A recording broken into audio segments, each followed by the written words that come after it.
तर एक लाजिरवाणी बाब अशी समोर आली की या ठिकाणी मध्ये 12 कबर आहेत आणि त्यावरची जी तारीख पाहिली मी, त्यावर होता 2018 मध्ये इथं माणसं आणून दफन केलेत.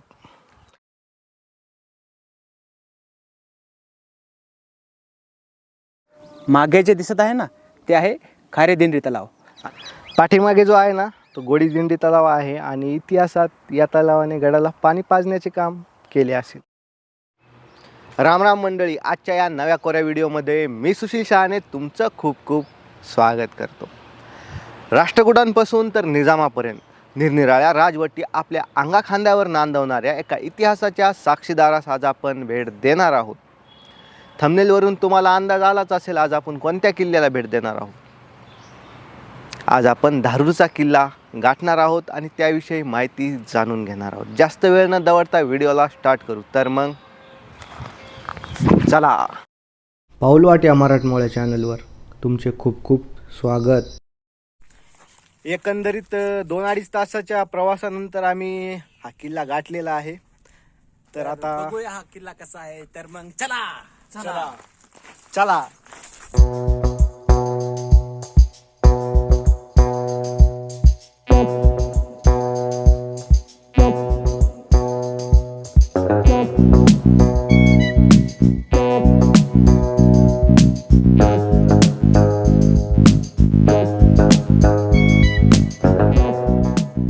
पाठीमागे जो आहे ना तो गोडी दिंडी तलाव आहे आणि इतिहासात या तलावाने गडाला पाणी पाजण्याचे काम केले असेल. तुम्हाला काय वाटतंय? तसं मी अंदाजे सांगायलो, पण केलं असेल आपल्याला काय माहित.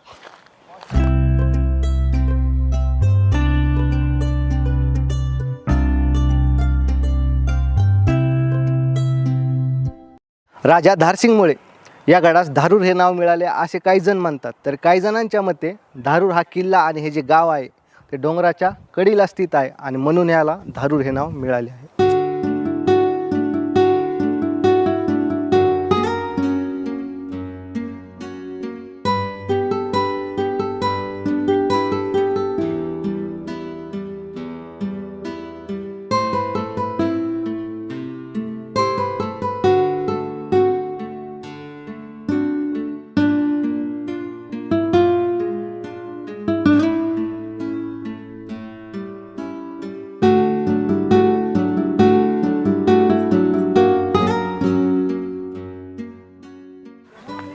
तर मित्रांनो, सध्या आम्ही धारूर किल्ला पाहण्यासाठी आलो होतो आणि या ठिकाणी एक ही वास्तू आहे.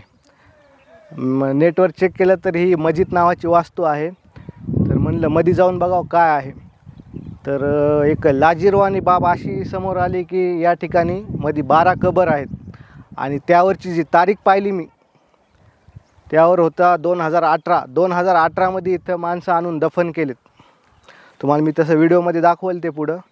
तुम्हाला एक मुद्दा असा सांगतो मी की जो आपला दौलताबादचा किल्ला आहे त्या किल्ल्यावर गेल्या 6-8 महिन्याखाली एक पुरातत्व विभागानं नोटीस पाठविली, भारत माता मंदिरमध्ये पूजा बंद करा, कारण की तो पुरातत्व खात्याच्या अंडर येतो.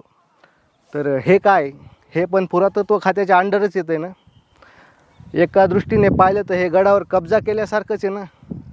यावर तुमचं मत काय तुम्ही कमेंटमध्ये कळवू शकता. आणि हे बघून मला खूप दुःख वाटलं. हे असं नाही व्हायला पाहिजे.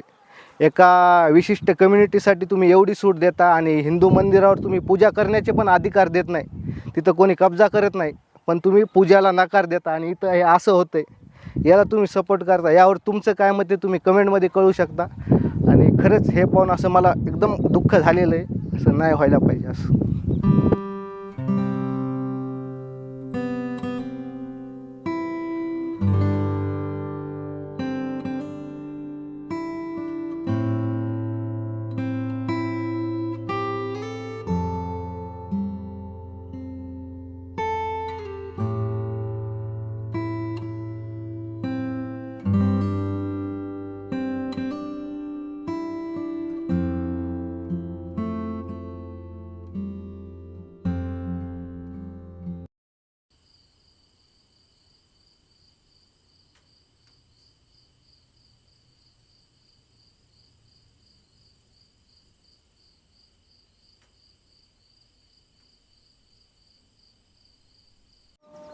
मागे जे दिसत आहे ना ते आहे खारेदेंडी तलाव आणि या तलावामध्ये बगळे पाणकोंबड्या भरपूर प्रमाणात आहेत.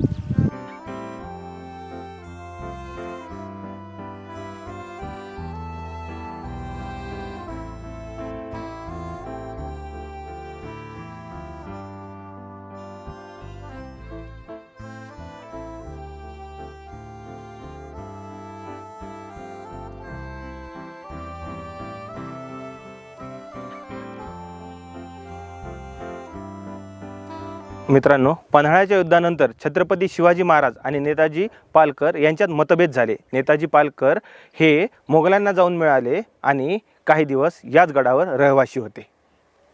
धारूर हा किल्ला बीड जिल्ह्यातील धारूर या गावी स्थित आहे आणि या किल्ल्याच्या तिन्ही बाजूने खोलदरी आहे. पण प्रवेशद्वाराचा जो भाग आहे तो भूभाग असल्यामुळे या किल्ल्याला भुईकोट किल्ला म्हटले तर वावगे ठरून. बाकी बघा ना काय खोलदरी आहे इकडून.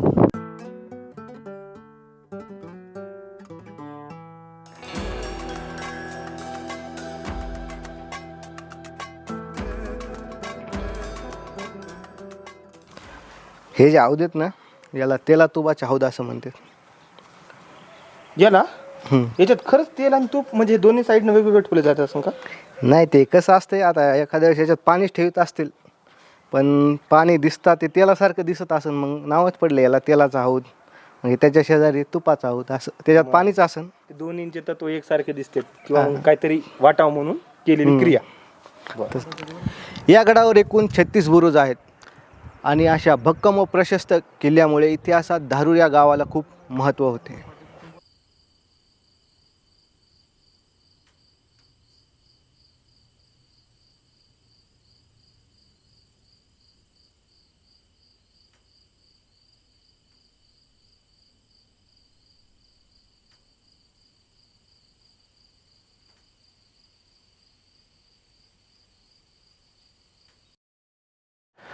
मार्च 1795 रोजी खेडची लढाई झाली व त्या लढाईनंतर धारूरचा किल्ला हा मराठ्यांच्या ताब्यात होता.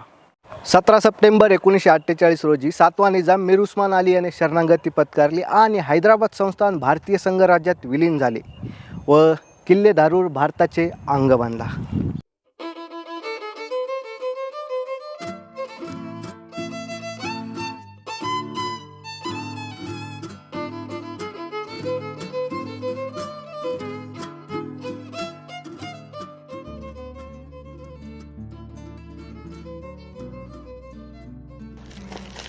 मागे जो आहे तो आहे टाकसाळ बुरुज आणि त्या काळामध्ये येथे नाणी बनवली जात असत.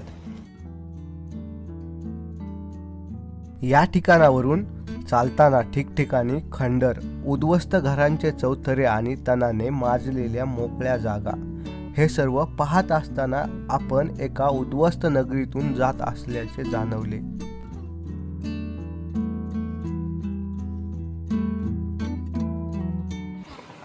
तर आहे ना अप्रतिम धारूरचा भुईकोट किल्ला. हा व्हिडिओ तुम्हाला कसा वाटला कमेंट करून कळवायला विसरू नका. आवडल्यास लाईक, शेअर आणि चॅनलला सबस्क्राईब केल्याशिवाय जायचं नाही बरं का. भेटूया पुढच्या व्हिडिओमध्ये. तोपर्यंत धन्यवाद.